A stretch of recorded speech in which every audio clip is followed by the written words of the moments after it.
My name is Hannah, and this is my no-buy year.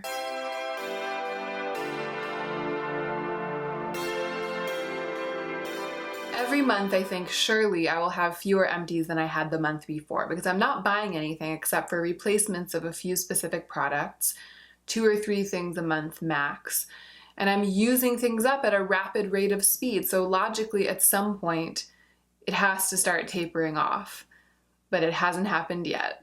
It's time for another empties. I have just as many things as ever. It is the evening of the 3rd of July and fireworks have been going off in my neighborhood all week. It seems to be the hobby of choice these days to buy illegal fireworks and set them off in the evening, and sometimes in the middle of the night and sometimes early in the morning.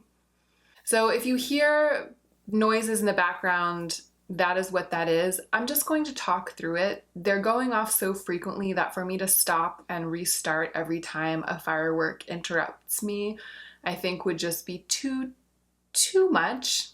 I'm also having a bit of champagne, which I almost never do, but tomorrow's a holiday, our building is closed, so we can't go into work, and I thought, I've got a long video to film, why not? As usual, we're going to start with hair care, move through body care, skin care, and then finish with makeup. Let's go ahead and get into the meat of the video.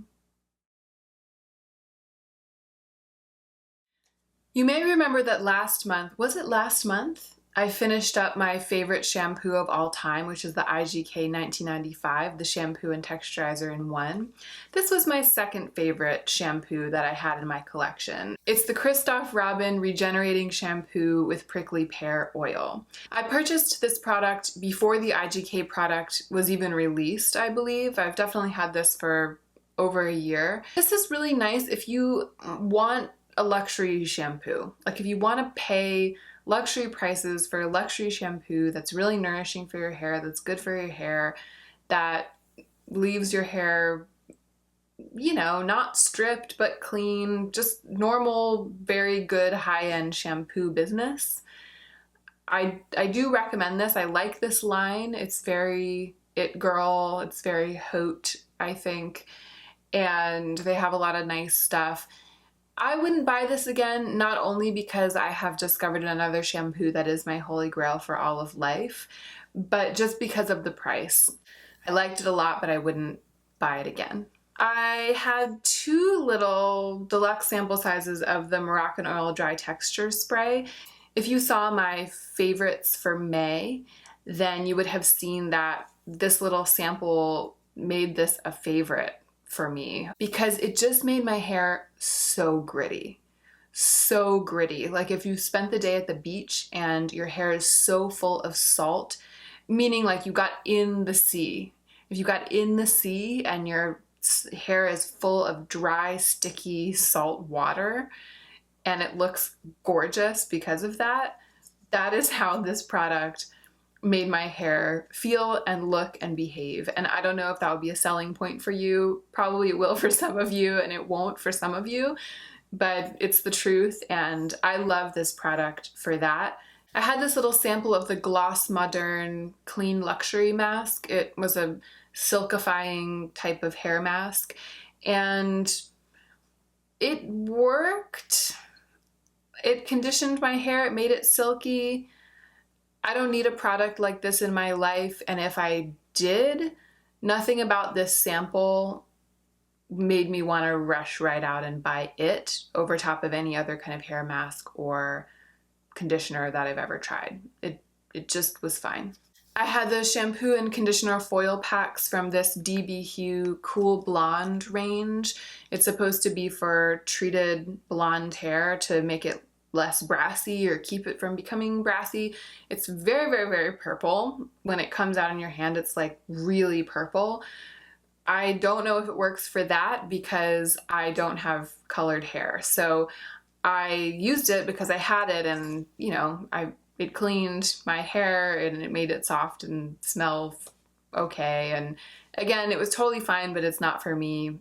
And I can't really speak to whether it does the main thing that it's supposed to do other than clean and condition your hair, which it does do. Just using up my samples, guys, just using up my samples. Okay, I have something very exciting and important to show you. And this is what it is. This is the tiny sliver of soap, and it is the last soap. It is the last speck of body cleansing product that I have in my house. This is all that's left. And I'm going to use this up. It's not quite an empty, but once a soap gets down to this size, it's really only got 1 or 2 showers left in its little life. This is a hotel soap. It is a Le Labo soap in the scent Bergamot 22. And I got it when I went to stay with my sister at the fancy hotel where she had her work convention, remember that? And then we went to Disneyland after that. So Ellie had a work convention at a really fancy resort hotel, and I went down and I stayed overnight with her and did some work and just hung out. And when I got there, I was delighted to discover that the hotel soaps and shampoos and stuff had been provided by Le Labo, which is my favorite perfumery, I think. So I took these 2 shower gels and used them up really fast. And then there was also a little solid soap, and that was this. And I had a bar soap that I was working on, I think, at the time when I came back. I used that up. I used up the shower gels.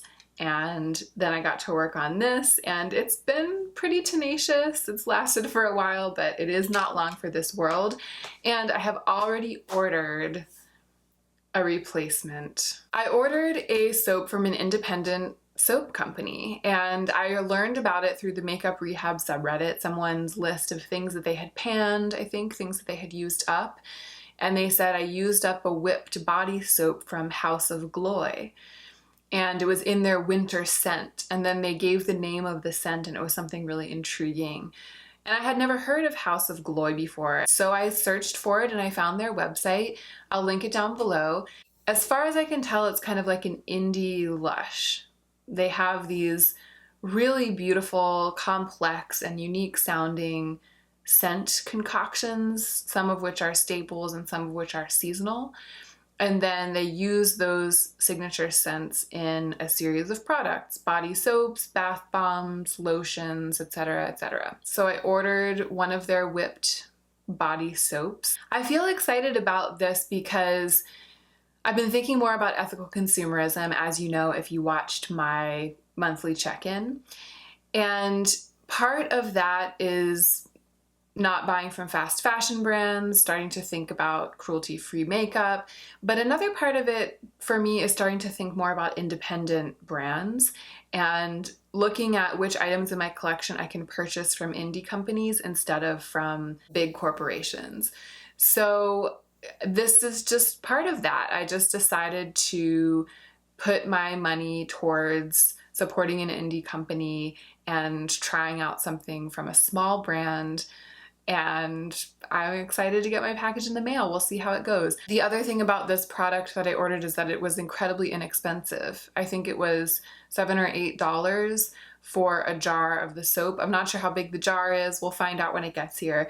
And I did have to pay shipping on top of that because I was only purchasing one thing. I'm not sure if they have any kind of free shipping, but in any case, the ratio of shipping cost to the cost of the product was rather high because I was only buying one thing.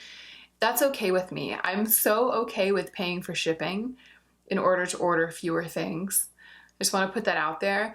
I know that many of us have been completely conditioned by corporations to feel pain if we pay for shipping or if we pay a high price for shipping relative to how much we're spending. We all think that we should buy enough stuff to never pay shipping. We've been trained to behave that way and to believe that.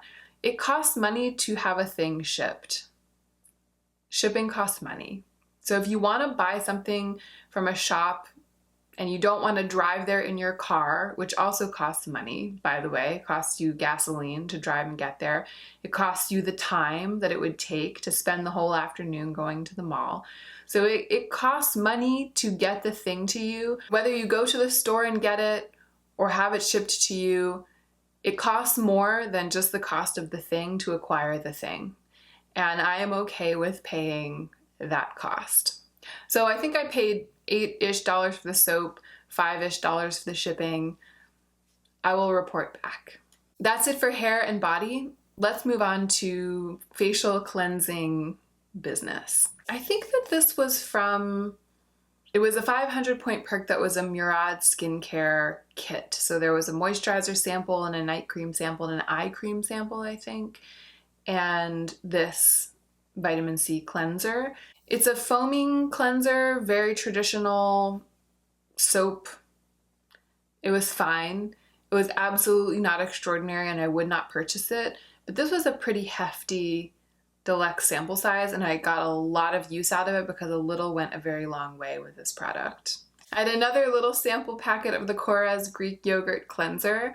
I absolutely love using this product and I look forward to the day when I might buy the full size of it. Look what's already in my empties. You guys, I should not be allowed to buy cleansing balms. I think I've learned that I'm just too generous with a cleanser that's in a balm form like this. I cannot help but take the most gigantic scoop of it with which to cleanse my face. I can't remember which empties it was in which I talked about this as a replacement.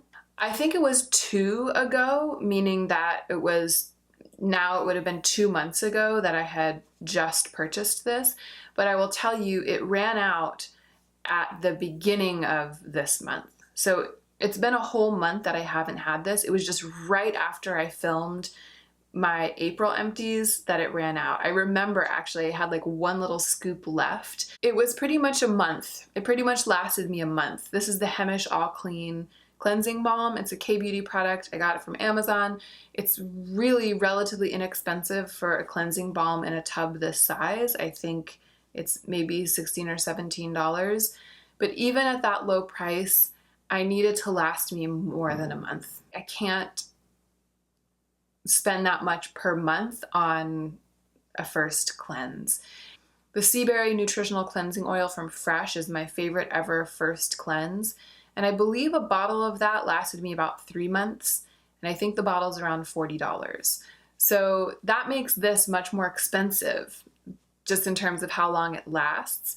Because if I were to buy one of these every month, that would be $17 a month. I'm not going to repurchase this. And it's funny because I have used this before. I have had this before, and I always thought of it as the budget option for a first cleanse for me because buying this thing was so inexpensive. But when you look at how long this lasted me, it's not the budget option. Here's what I replaced it with. Some of you might remember this product because it was in my empties before. It's a product that I really love. It is a multi-purpose face oil from, again, an indie brand called Living Libations. It's the best skin ever sea buckthorn face oil. And they say that it's a cleansing oil and it can also be a treatment oil. Now, the other bottle that I had of this that was in my empties previously, I had been using it as a treatment oil, kind of as like an all-purpose face oil. Sometimes I would lay it on really thick at night to sleep in. Sometimes I would use just a drop or two on top of my serums underneath my moisturizer. I really love the product for that. But when I ran out of it, I still had some marula oil left, and I still do. So I couldn't repurchase it because to me, my marula oil and this were both multi-purpose face oils, and they inhabit the same category, and I'm only allowed to have one thing in each category right now. So I repurchased it in the category of cleansing oil, and I haven't been using it as a multi-purpose face oil at all. I've just been keeping it next to my shower and using it as my first cleanser. I don't think it was a good choice. I don't think it was a good idea for a couple of reasons. One is that I feel it's wasted in that role, and you can see how horrifically low the bottle is. This is just about a month of use. I've used half of it. And again, it's expensive. I want to say that this was maybe $38. I think it wasn't that much less expensive than the Fresh product that I often buy in this capacity. That's too expensive for a cleansing oil because if this will only last 2 months and it's $40, I'm looking for something less expensive than that in that role, because to me, a cleanser, it's only on your face for a short amount of time. And that's the other thing. It's wasted in that capacity price-wise, but also in terms of quality, because I believe that this product does really beautiful things for my skin. I think it makes my skin really soft. I think it helps prevent acne. I think it's really, really a lovely treatment oil. And so it kind of hurts me a little bit to put it on my face and use it to emulsify my makeup and then wash it off, and then wash it off even more thoroughly with a second cleanse. I just feel like I would be getting a lot more out of it if it were staying on my skin, and I bought it and now I feel like I'm kind of wasting it. If my marula oil runs out before I finish this bottle as a cleanser, then I will move this from cleanser category over into facial treatment oil category, and I'll replace this with a different first cleanse. The fate of this remains to be seen, but what I can say is that it's a beautiful, beautiful product. I just don't necessarily recommend it as a cleanser unless you don't wear makeup. If you don't wear makeup and you're just looking for a really, really simple, nourishing oil cleanser and all-purpose oil, this is actually the one that I recommend. It's a beautiful product. Moving on to non-cleanser skincare, the rest of the skincare. This is always my biggest category. On top of the pile is a little sample of Drunk Elephant Protini.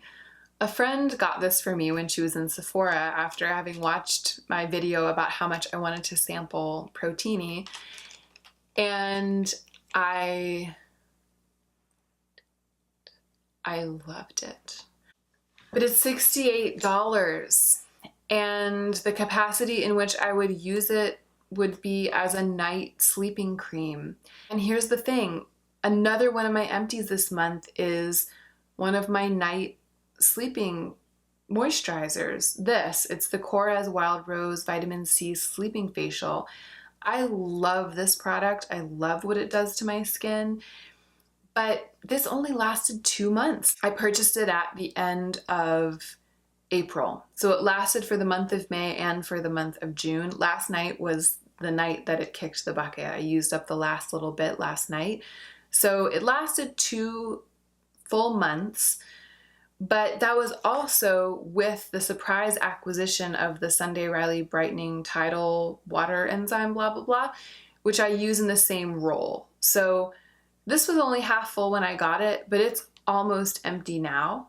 So I've used half of this and all of this in a 2-month window. And that means that if it was just this, it would have been a less than 2 months, and it's $48. That is too much. And I had purchased this over and over and over again before this year, but with the clarity of the no-buy, not purchasing other stuff, not using other stuff interspersed, but just seeing what the value is for me, the actual value of this, it's too much. I can't be spending $50 on something that only lasts 2 months. That's hundreds of dollars a year on just this moisturizer, and that's not okay with me anymore. So I'm not going to be repurchasing this. What I've realized is that I use a lot of product at night in this roll. When it's time for me to layer on my last layer of skincare on top of all of my serums and oils, I tend to really go ham. I like to put on a mask of whatever product I'm using, a thick, thick layer. I don't mind if it sticks to my pillow. I don't mind if I can feel it on my face. I prefer it when I wake up in the morning and I can still feel the residue on my skin, because I feel like having a layer that protects my skin all night and seals the moisture in is good for my skin. I have good results with that kind of product. So I can't buy an expensive product for a night moisturizer because I just use too much of it. I need to find something that is inexpensive, that is it's inexpensive per ounce, and that I can just use as much of it as I want to. No more Cora's fancy pants business, no more Sunday Riley. And unfortunately, I think that means right now for me that I won't be purchasing Drunk Elephant Protini, because that's the role that it would have filled. And I had Protini in my Sephora cart for a week now, anticipating the day that I would run out of both of these. Now that I have investigated how long this actually lasted me, I can't do it. I can't spend almost $70 on something that might last me more than the 2 months this lasted, but I can't see it lasting me 3. That would be best case scenario. That would be $20 a month. And I would like to be spending $20 every 3 months or so on a night moisturizer. So I think I'm gonna try the Laneige sleeping mask. Has anyone tried that? The Glossier Moon Mask. This was like my favorite mask of all time for a long time. So much so that I purchased 2 of them in December.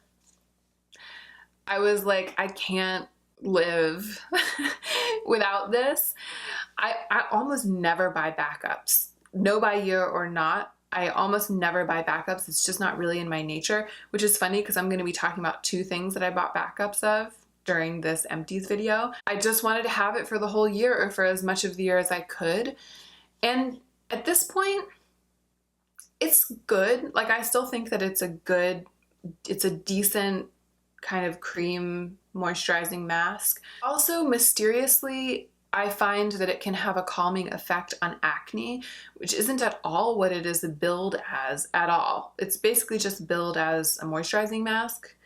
But when I'm having that acneic feeling skin, like little painful spots, I can kind of feel stuff coming up, or if I have had some blemishes come up and my skin just feels unruly and irritated, I find that if I mask with this for a good long time, when I wake up the next morning, it's calmer. So weirdly, this is a product that I would recommend to those of you who struggle with acne, especially if you have both dry skin and acneic skin. It can be difficult to find products that deal with both. And I like this, but I will tell you, I wish I had not ordered 2. I wish I didn't have a backup, because now it's my no buy year. I'm looking forward to the moment when I've run out of all of my masks so that I can buy a new one. The fact that I have another of this, a backup that I have to get through before I'm that much closer to running out of all of my masks, it's kind of annoying to me because I just used up a whole one and I still like it, but I'm a little bit out of love with it, and I do like variety. So I curse my former self who thought that I would need 2 of the same thing with which to start the year. That's just not the way that I work. It's just not the way my brain works. I hold firm and strong to my advice not to buy backups, because for many reasons, for me, it's not working out right now that I did that. The other thing that I have weirdly a backup of is the Ordinary Azelaic Acid treatment. And this was in my favorites a couple of months ago. I had stopped using it. I didn't really understand where it would fit in my routine back when I first bought it. And I then kind of started experimenting with it because I just got curious. You can hear the fireworks. It did wonders for my skin. I absolutely live for how this makes my skin feel when I pile it on essentially as a sleeping pack, which I only do once in a while. I don't do it every night. I don't use this product regularly. I use it like as a treatment. But when I first bought this, I bought 2. I bought 2 before I had even tried it, because The Ordinary is so inexpensive and I was trying to reach that $35 minimum so that I could have free shipping. So I bought 2 of a product I had never tried, and then I tried it and I was like, I don't understand how to use this. It has silicone, I can't layer it. I don't know why people like it.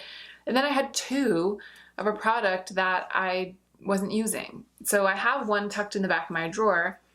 Luckily, it worked out for me. I fell in love with it. I used it up. This is now empty. Don't buy backups. It was dumb at the time. Just because I'm glad I have the backup now doesn't mean that it was a good idea. I just got lucky. Don't buy backups. I have a couple of these kicking around because they were a point perk, is that right? 100-point perk at Sephora for a while, and they keep coming back. It's the Dr. Dennis Gross Extra Strength Peel Pads, and if you've never seen something like this, I think Blue Mercury has a house line that has a similar, there are a number of brands that have a thing like this. It's an acid treatment. So there's the one, it's this little double packet of disposable clothy pads that are soaked in a solution. So you open the one side and you pull the thing out and you swipe it all over your face and rub it all over your face. And it's very, very ever so slightly rough. So it does some mild surface physical exfoliation. And then the acid solution does some pretty significant chemical exfoliation. So you rub it all into your skin, you let it sit for a couple of minutes, and then you open the other side of the pouch and take the other one out and use it on your face. And it, I believe, neutralizes the acid and kind of stops the process of chemical exfoliation, just so it doesn't go on and on and on and get too intense.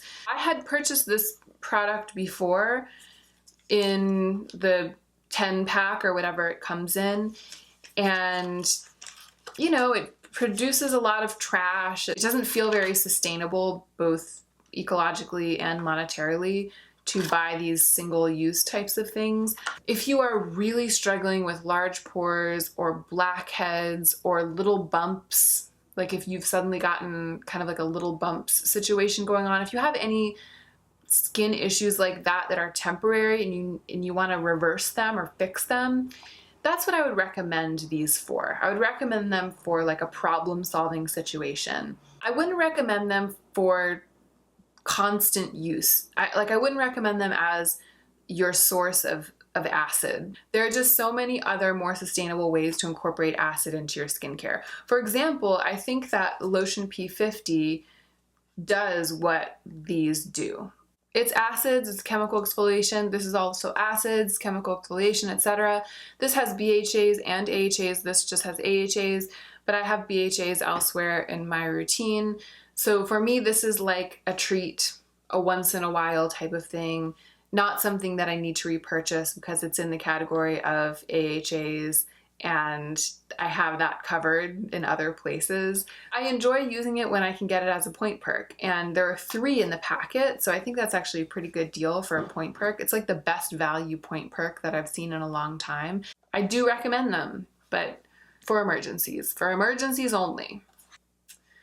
These are the big guns. These are 2 of my staple products that have been the only ones in their category for the whole year, since before the beginning of the year. Sunday Riley UFO and Sunday Riley Luna. This is my salicylic acid. That's the category. It's salicylic acid treatment, and this is the only one.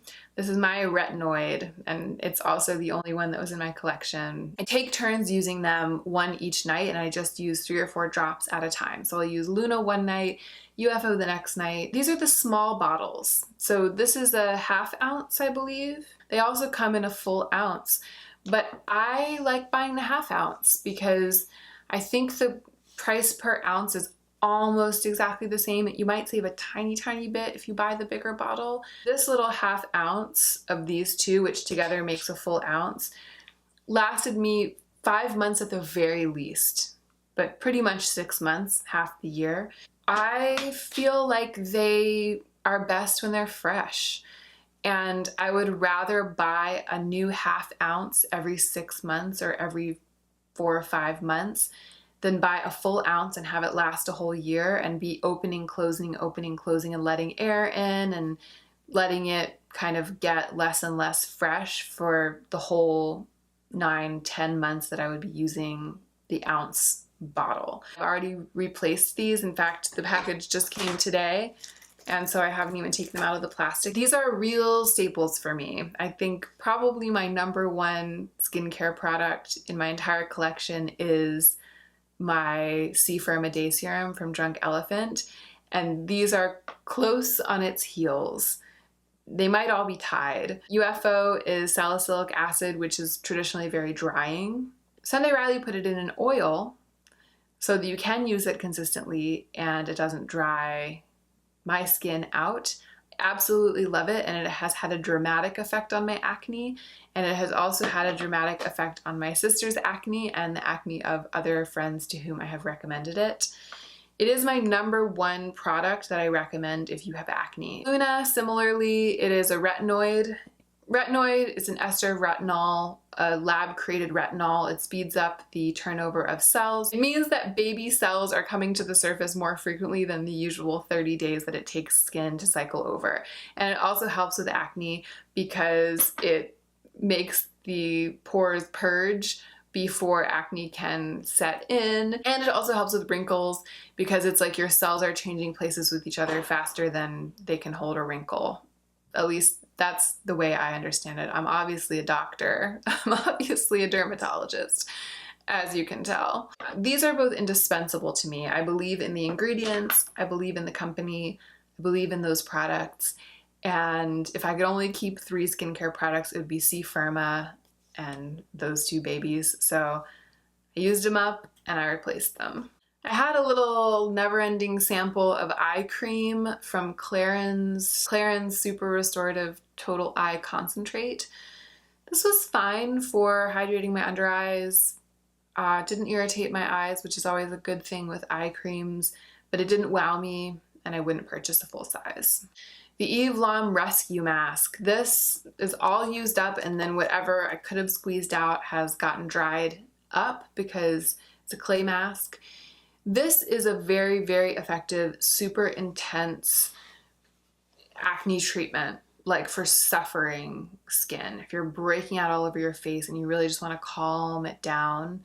The Eve Lom Rescue Mask is pricey. It's pricey, and I definitely won't be repurchasing this, partly because my skin is behaving very well these days, knock on wood, partly because it's so expensive. I do strongly endorse this product though. These are kind of 2 of my like acne powerhouses that have in my empties right now. This is a really, really good mask for super problem skin. The one thing about it though I can't not mention is that it smells horrible. It's like camphor and sulfur. I think frankincense. It's got really intense herbal ingredients and sulfur and clay. It's just an intense experience. If strong smells are something you cannot handle, don't even touch that mask with a 10-foot pole. It's the most intense masking experience I have ever had in a number of ways. This is sad. This is the brand called Arcona. I've talked about them on here before. They're really into fresh, raw ingredients, very effective in some ways. It's a brand that helped me through a bad phase in my skin in my early 20s, and I really like Arcona. I don't have much of anything of theirs currently in my skincare routine, but they're a brand that I really believe in. It's good skincare. This is an old bottle of neck firming cream that I purchased at a time when I was a super loyal Arcona customer, and I just got suckered into it one time when I was at a boutique buying some other Arcona products. The people selling me the other products were like, "Oh, have you heard of this? It's new. It's called Tight, and it's for your neck and décolletage, and it, you know, it's anti-wrinkle and all of this stuff." And I was just like, "I'll take it. I need it. I'm aging." I'm sure it was exorbitantly expensive. It was probably $70 or $80 something. It's pricey skincare. Here's what happened. I started to perceive that this stuff is really intense. It's like an intense treatment. And if I got it on my hands and then I touched my face with my hands, I would break out. So I became really, really careful and reticent to use it. I would have to do the whole rest of my skincare on my face down to the very last speck. And then I would have to put this on, and then I would have to wash my hands really well. And then I would have to make sure that I didn't accidentally let any of it migrate up from my neck onto my face or jawline, which is where I would traditionally have a lot of breakouts. And over time, it just became a pain in the neck to use. I stopped reaching for it. And I think that there's about 1/3 of the bottle left, but it's been sitting dormant in my collection for a long time, possibly years. And I think it says on it that it's best used within 6 months of opening, because that's the thing about Arcona. Everything is like raw and unpasteurized and fresh and very effective for that reason. So I saw it sitting there this month and I decided to try it again. I pumped out a bunch of it. I put it all over my neck and décolletage, and two things happened. One, it was kind of burning. Like, it was a serious tingling sensation. And I was like, it's working. I feel it. But then the other thing that happened was that it smelled like rotten flowers, like really bad rotten flowers that you have let die in the vase, and then you went on vacation and forgot about them, and you came back a month later and they were like rotted. And then I was like, is it supposed to be tingling like that? I'm not sure I remember it tingling like that. I left it on and it was fine. It stopped tingling and everything was fine. It didn't make me break out. I didn't get a rash. But I couldn't bring myself to try it again because of that smell. It has clearly gone off. And so I'm putting it in my empties, even though it's not totally empty. It's over. I'm not going to purchase a neck cream. I don't use a separate neck cream. I bring all of my skincare down onto my neck. So this was technically the last in its category, but it's not a category that I need to replenish during my no-buy year. This is something that I used up quite a while ago, and then I kept forgetting to put it in my empties. This is the Too Cool for School Mellow Egg Cream. It's a moisturizer. If you see this in the store, you should just touch it just to see what it's like. Okay, first of all, it's called Egg. It's got the word egg in the title, so that's already a little bit gross. I feel like they needed to do something significant with the texture and the color and the smell to combat the nasty feelings that we get about the fact that it's called egg cream. But instead, the texture and color and everything about it is exactly what you would envision from something called egg cream. It's light yellow and it's like goopy and stringy and sickening. And it has a really strong floral smell, which is also not what I want out of my skincare. Everything about it was horrible. I used it up though. I used it up and never again. I also used up this little sample size of the c-tango eye cream from Drunk Elephant. I loved this product. I felt like it really moisturized my under eye area. I did feel like it was nourishing for my eyes. I didn't see a dramatic improvement, but I think I did see, this lasted for kind of a long time. And I think that when I stopped using it, I started to see a little bit more darkness and puffiness under my eyes than I had been seeing. Under eye circles and bags aren't my main problem, mostly because I work for myself, so I have a lot of control over the amount of sleep I get. So I try to go to sleep pretty early so that I can wake up early, but if I happen to have a late night, then I can allow myself to sleep in an extra hour. I just think that the best way to combat under eye circles is sleep. For me, if I'm sleep deprived for a week or two, under my eye starts to look like trash. And when I get a good sleep for a couple of weeks, under my eye looks great. I think that the vast majority of us are sleep deprived in this culture. And I wonder if a lot of people who struggle mightily with under eye issues, if sleep might just be the one thing that would be the cure. It just kind of never occurs to us to do what we need to do to sleep more. It feels impossible, I think, to a lot of us. It feels like it just wouldn't fit our schedules. Anyway, when I used this sample up, I was certain that as soon as I ran out of all my little eye creams, I would be purchasing this. My feelings about how much money I spend on skincare are definitely being overhauled right now. I'm going through some serious changes when it comes to what I want to spend.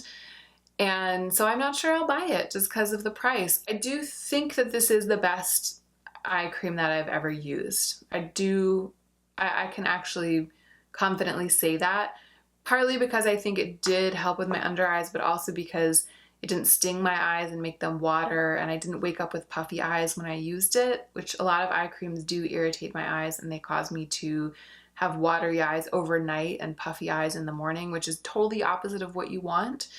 That didn't do that to me. So it's on the list. I don't know, man. I just don't know if I can keep spending the amount that I'm spending on skincare. Okay, that was skincare. It's over, and we're moving on to makeup type things. I'll start with primer. It's almost time to purchase a primer for the first time this year. This is my holy grail primer. It's the Urban Decay Optical Illusion Complexion Primer. And I do have a mini, like a travel size of this, that still has a couple of days worth of primer in it. I think that this is gonna be the primer that I repurchase.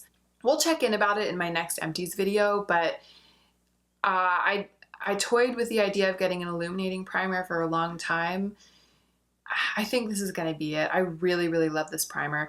If you like thick silicone-y primers that go on okay over oils without pilling, I really recommend this one. I also like how it brightens the tone of my skin.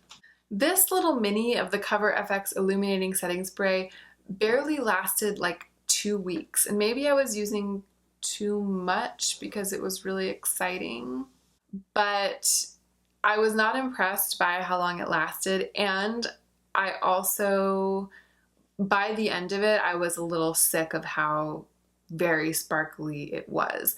I loved how it looked on my face when it was fresh, when the bottle was new and it was just a fine mist.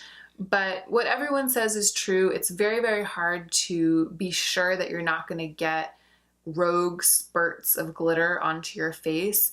And there were a number of times I had to kind of pat specks of glitter off my face, like dots of condensed glitter, because the sprayer had gone wonky. And so I decided not to buy the full bottle of this. I'm glad I got the chance to try it out. I did kind of love it, but I didn't want to be stuck with a full bottle of it, if that makes sense. But I did replace my setting spray. I ordered it in the same order as my Luna and UFO oils, and this is what I decided on. I have used Smashbox Primer Water before, and I like it, and I was looking for like a perfectly fine, just neutral setting spray that wasn't going to be too mattifying or too shiny or too X or too Y.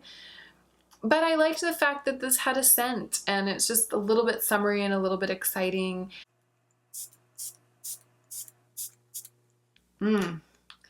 Yeah, it's an artificial coconut smell, but I like it. I have all of these mascaras. They were all in the bottom of my Empties bag, and I don't remember if some of them if I've talked about them before, if I've mentioned before that they were dry. I was like cycling through all of them all the time. I was constantly using one and then the other and then the other, because there were a bunch of mascaras open all at once. And they kind of all died in rapid succession. And you know, mascara never really you never get to the point where nothing is on the brush unless you leave it open. Technically, all of these still have like some wetness in them, some product, but they had all completely ceased to perform at all. In various ways, they had kind of all ceased to perform. And I got to the point where there was no mascara in my drawer that was still good, that was still okay, and that I could still get any kind of good lash effect with. And on that day, I went through them one by one. I was like, are you still tenable? No. Are you still even remotely working? No. And all of them are, at this point, over the 6-month mark. You're only supposed to keep mascaras for 3 to 6 months. 6 months is the longest that you're supposed to have a mascara open for reasons of hygiene, I believe. And I do sometimes keep mascaras for longer than that, especially if they're going strong, but yeah, it was the end of the road for all of these. So there were 2 minis of Better Than Sex. This is a really good mascara, and I was reminded over and over through the course of the use of these 2 minis how much I like this mascara. But it does flake, and the older that these got, the more flaky they got. I might buy this at some time in the I don't know. Too Faced, I don't know. I'll probably never buy this. I got good use out of these samples, I have to say. I was impressed. Grudgingly impressed. Buxom. This is one of the worst mascaras I have ever tried. All it did was paint my individual lashes black. No volume, no length, no presence. From day one, it performed like a mascara that's about to die. And I don't know if that's just how it performs, or if I got a bad one, or if it was old, or what. It was barely usable when I opened it and has since become unusable, untenable. Goodbye. Dior Show Pump and Volume. This was a little deluxe sample size that came in one of my orders. It was very thin and not very volumizing when I first started using it. Then it got a little dry and it started working really, really well. It worked well for about a month and it wore out. I'm a Dior mascara lover. I really love Dior Show, but if I were to buy a Dior mascara, I would go with the original Dior Show and not Pump and Volume. Marc Jacobs Velvet Noir. I love this in a sample size, but I once bought the full size and it dried out in less than 2 weeks. I would never buy the full size of this again, but I would definitely pick up a sample size of this again if it ever comes around. I replaced them all with the L'Oreal Lash Paradise in Blackest Black. I was really excited about this because I had a couple of tubes of Blackest Brown last year. I loved it. It was one of my favorite mascaras. It worked so well. I loved the brown color. I remember loving it, but I didn't really remember exactly how it had performed. And when I first opened this and I put it on, I was surprised and disappointed because I was expecting really thick, spidery, full, long lashes because that's traditionally what I like in a mascara. And so I had assumed that that was why I had liked this. It was just a little thin at first. Right out of the gate, it didn't really do much. But I stuck with it. Obviously, I had to because now it's the only one in its category and I won't be able to replace it until it runs dry. And after a couple of days, I really started to love it. It doesn't gunk up my lashes the way that the IT Cosmetics Superhero Stretch Mascara does, and that's my other favorite. I really love that mascara. This doesn't do that, but it does create length and volume, yes, but it also does this thing where it makes them different lengths. Like, you know how some false lashes have these really dreamy, sensual, sort of multi-dimensional lashes that go off in different directions and they're very different lengths. So there are these sort of peaks of lashes, wispy and messy. That's what this does to my lashes, and I have fallen absolutely in love with it, and I will probably continue to repurchase it. I just had to replace my Givenchy brow gel, the Mr. Brow Groom. This is the empty one, and I looked it up and I ordered this tube at the end of January. So that means that it lasted me a full 4 months. And even though it's kind of an expensive brow gel, it's the most glue-like one that I've ever found. It really holds my brows in place and it holds them there all day. I use it absolutely every day. It's a staple to me, and so it's worth it to be paying a little bit more for the nicest brow gel. And then I also have this little Marc Jacobs highliner. This was a Sephora Point Perk or sample or something, and it's been dried out since I got it. I've tried rolling it up and breaking it off, and it's dried out all the way through the entire tube. There must be a way for air to get in here. So I decided to go ahead and put it into my empties. I can't use it. It's just trash. So goodbye. That is it. As always, I am very gratified to be clearing the decks of my collection by using up so much product every month. It's amazing how much stuff I had when I started the year. It's amazing. I had months and months and months worth of almost everything, and I would not be using it up if I was buying stuff to replace it all the time. Thank you so much for watching this, my June empties video. I hope you enjoyed it. And I hope you'll remember to take extra good care of yourself this week so that you can be the most effective version of yourself as you do your work.